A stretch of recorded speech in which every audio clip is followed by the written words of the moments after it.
In this video, I'm going to show you how to transfer photo from Google Photos to SD card. So I'm just take a SD card. I'm easily share any photo or video from Google Photo.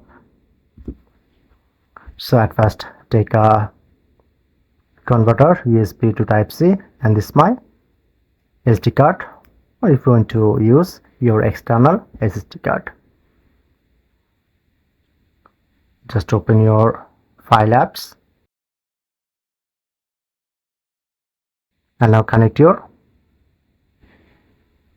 SD card. Okay, all right, now successfully connect my SD card.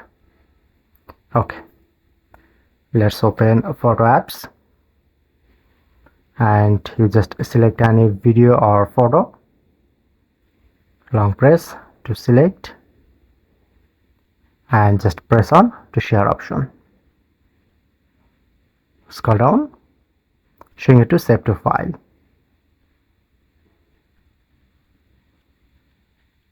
Okay, go back, and as you can see, showing it to my SD card.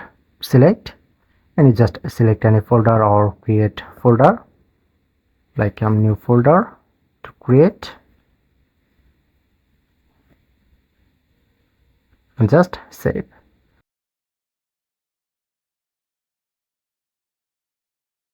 Now successfully transfer Google Photo to SD card.